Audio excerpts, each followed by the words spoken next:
Hi there, Working Homeschool Mom. This is Charlotte from Charlotte Jones 24/7 and My Little Homeschool. And this is episode number 70 of the Strike a Balance podcast for Working Homeschool Moms. And today's episode is for those moms who are thinking about becoming working homeschool moms. I know it is super daunting at the beginning. It might feel like there couldn't possibly be enough time to fit everything in. You might not even know where to start. So I really hope that this episode will give you some tips and strategies for starting your working homeschool mom positively. I've gathered them over the last 6 years and also from speaking to many working homeschool moms who successfully juggle work and homeschool. But before we get to the episode, I'd be ever so grateful if you could rate, review, and subscribe to the podcast. It just means that more working homeschool moms can find it. And in that way, we can build this beautiful, strong community together. Thank you so much.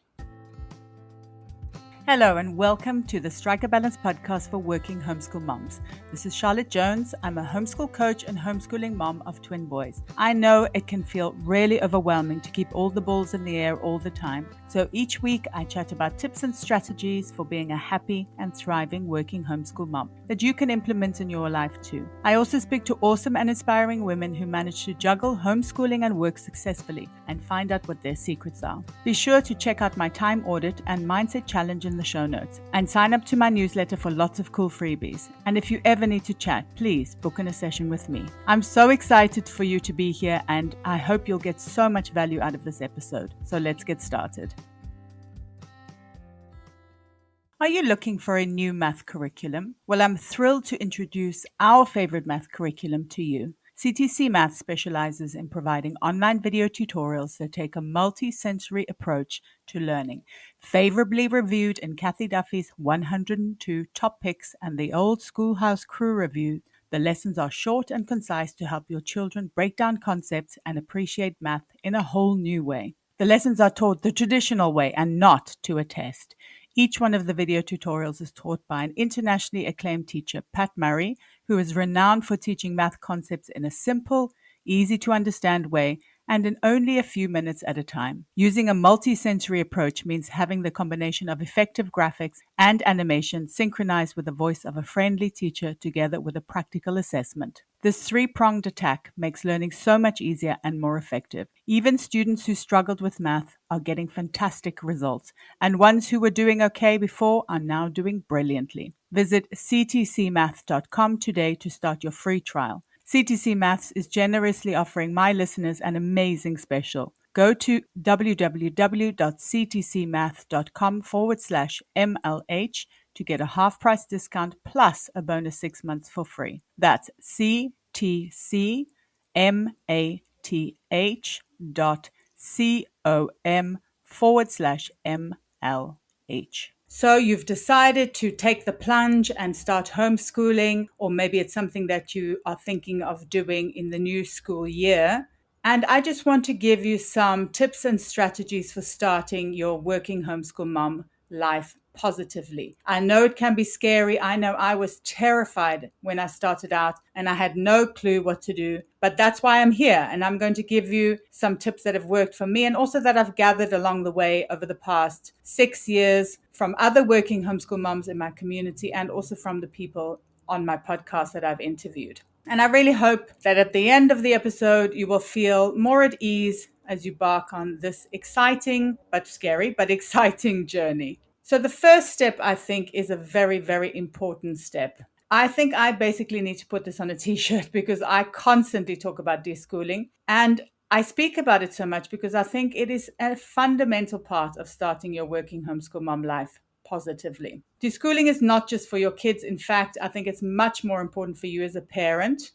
If you are the product of a public school education, you're going to need to break that programming. Others, you might try to duplicate school at home, and I can tell you from experience that that absolutely does not work. But interestingly as well, I've spoken to second generation homeschoolers who've also felt the need to deschool because I think it's just the idea of breaking the mold of opening your mind so that you can offer your child exactly what they need. And this might be totally different to what you needed when you were at school or when you were homeschooled. So let's talk about why deschooling is important for a successful working homeschool mom life. So deschooling is a time to adjust to your new normal. And it might take longer than you expect. So my suggestion is to really trust the process and take as long as you need to get into the flow. And this could take a long time. And it feels counterintuitive as well, because you think that you have taken on this big responsibility. You need to get in there. You need to start with a curriculum. But I can guarantee you that it's worth it to take the time to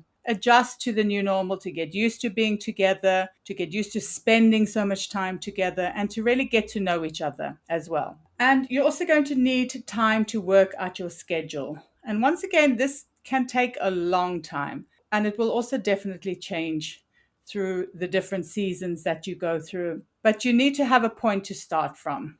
So it's a good idea to start with something, maybe get inspiration from other people, but don't get married to a schedule, because it might take some time to get one that actually works. And I know that for me, we're in a very good schedule now, but it's taken years to get to this point, to get everybody's needs to intersect in a way that works for everybody. And that means my husband, that means my kids, that means me, and that means all of us also having, apart from time to work, my husband and I especially having time for ourselves as well.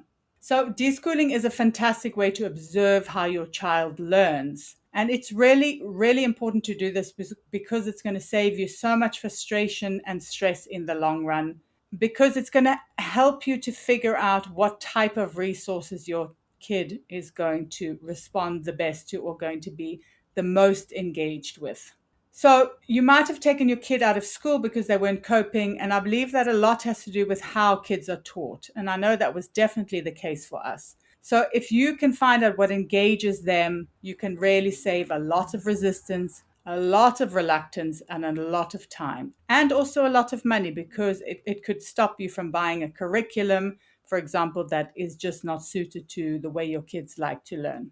And I think the best part of deschooling is it allows you to open your mind to all the wonderful ways that kids can learn. And I know it's frightening at the beginning, especially if you have always thought that learning happens in a very particular way, that it happens the way it does at school. But there's just so much out there for kids at the moment. And if you are open to it, that is where the magic will happen. And I just wanted to give a quick quote about Ivan Illich from Deschooling Society. The public is indoctrinated to believe that skills are valuable and reliable only if they are at the result of formal schooling. I know a lot of us feel this, and this is the crux of deschooling, is that your kids can learn so many skills in ways that are natural and organic and enjoyable for everybody involved. And that's why deschooling is really, really important. The next thing that I think that you should keep in mind is that a successful working homeschool mom life is unique. So comparing your working homeschool mom life to someone else's, on social media, for example, could very well make you feel miserable. I know we all know this, but it's good to be reminded. People only share their highlight reels on social media, and they could also be living a life that is totally, totally different from yours. So sure, it's great to get inspiration from what you see, but it's really best not to compare. And once you're able to accept that your journey is actually unique, you'll be able to create a life that's perfect for you and your family. So there are some practical things that you can do to achieve this. Unfollow people who make you feel bad about yourself. Get off social media if it's really, really bad. And also test lots of different schedules until you find one that you like.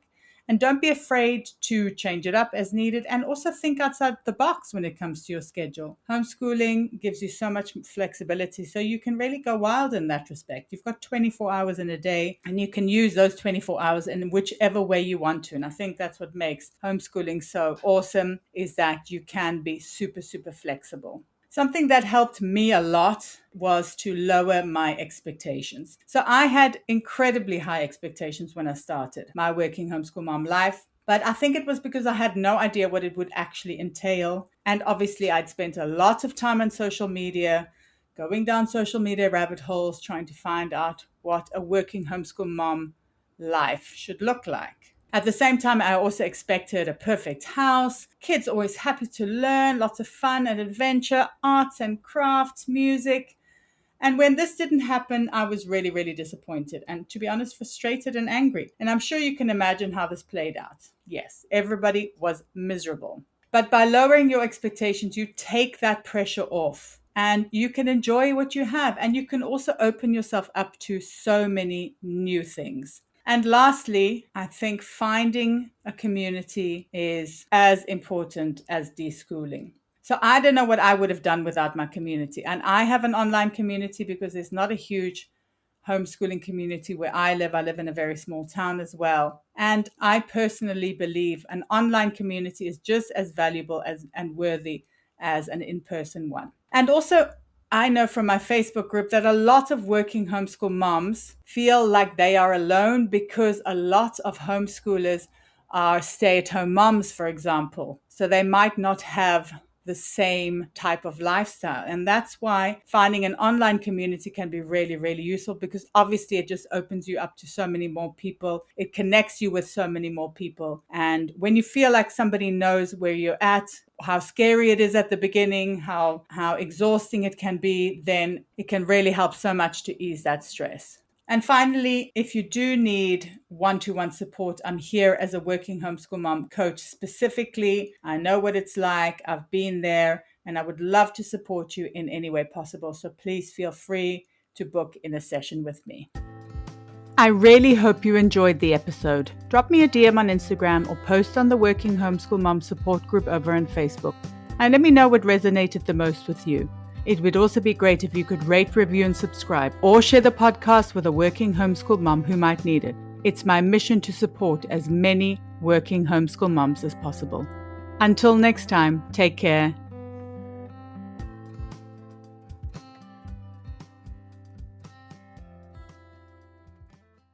Hi there, working homeschool mom. This is Charlotte from Charlotte Jones 24/7 and My Little Homeschool. And this is episode number 70 of the Strike